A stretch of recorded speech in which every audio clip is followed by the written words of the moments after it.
Welcome to Zen Tranquility Soul Studio podcast, where we dive into the raw and real stories of everyday people. I'm your host, Zen. Today, we have a guest who has a story that's sure to spark some interesting conversations. Please welcome, Sarah. Hi, my name is Sarah, and I'm a 30-year-old freelance writer. I am recently separated with 5 babies. I have been with their father since I was 16 years old.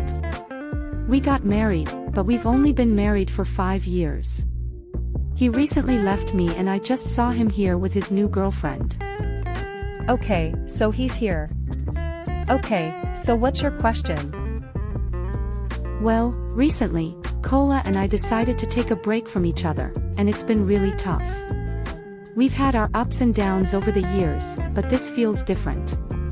We've been trying to figure out what works best for our family, and it's forced us to confront some tough realities about our relationship and ourselves. It's been a roller coaster, to be honest. Some days are better than others. I've been trying to focus on my writing and spending time with our kids. It's helped me find some sense of purpose and normalcy. I can imagine. That sounds incredibly challenging. How are you coping with the stress and emotions that come with this situation? So y'all are separated? How long you been separated? Can you tell us more about what led to this decision? Was there a specific incident or moment that made you both realize you needed a break? 6 months. It's hard to pinpoint exactly when things started to unravel. We've always been a bit of a roller coaster couple, but lately, it's felt like we're just going through the motions. We've had disagreements about parenting styles, financial stress, and just general feelings of disconnection. It's like we're 2 ships passing in the night. Let me clarify. He's been with the side chick for many years that he's denied. And it wasn't until recently that I found out, and now he's able to bring her out. Okay, alright, hold on, hello, no more new information. Okay, no more new information.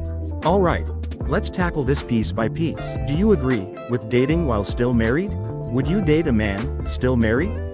Hell no, absolutely not hard, no. Because he's still married.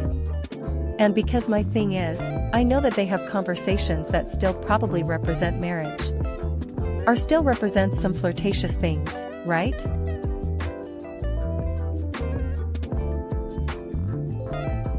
Seeing him here with her, I feel a wave of emotions crashing over me. It's not just sadness but a mix of anger and disbelief. How did I end up here, facing the one person I trusted the most, who has publicly chosen another? I say that like if a man puts you in the side chick position first. That's going to be your position throughout the duration of your relationship. I think because there's certain traits about you that he's seen that's like, okay, this is cool for the side, but I don't trust you 24/7. I don't trust you with my livelihood, with their codes to my bank accounts, with having kids with me and things of that nature. No, you are a fun time when you go out and travel a little, might be like the sexiest trip. Like you're giving me head randomly in all of these great places that a lot of men at times the man is not getting in his relationship at home, but that's a conversation for another day. This isn't just a bad dream. It's my reality. There are moments I realized he wasn't just my husband anymore, but someone else's partner too.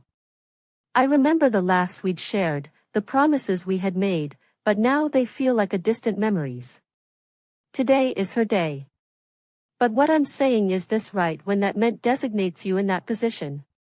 That is your position, because men decide very, very quickly what your role is going to be in his life. And it's less than likely chance you'll ever leave that category. Now I want to stick on this point real quick though. Why do Cora? Why do you think people venture out of marriages without breaking them off completely first before they start infidelity? So, what is the point of a separation? I refuse to let this define me. I am reclaiming my narrative, finding strength within myself to rise above the pain. My journey doesn't end here, it's just the beginning of something new and better. I think we all need a crash course in breakup survival for couples with kids. Do you have any tips to share with me? That's genius. And I'm sure our listeners are thinking, pajamas as protest, I'm stealing that idea. One thing I've learned is that coffee is my love language now. And also, I've started wearing pajamas as a form of protest. If the kids see me in real clothes, they know I'm having a good day. I mean, who needs self-care when you can just wear sweatpants and call it a statement piece? My kids are like, Mom, you're rocking the athleisure look, and I'm like, no, kiddo, I'm just trying to survive. What? What she said. Allegedly he's a cheater because it's happened before, and I think that is the dangerous part. The dangerous part is neither one of those parties did that new relationship or whatever it is.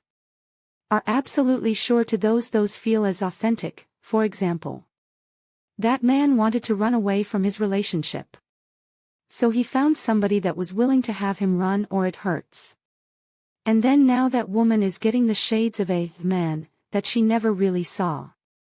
She liked him and met him when he was committed. So she got moral. The good time, she didn't have to deal with the man that failed a little bit or was discouraged a little bit. Or had weaknesses. So now they get to really explore whether or not this is really gonna work out in. That's genius. And I'm sure our listeners are thinking, pajamas as protest. I'm stealing that idea. So listen, it depends on what type of separation it is, and what separation looks like for each person. But if me and you have been miserable for 6 months, and we've been trying but we've been talking about divorce, and we know that this is coming to the end of our relationship,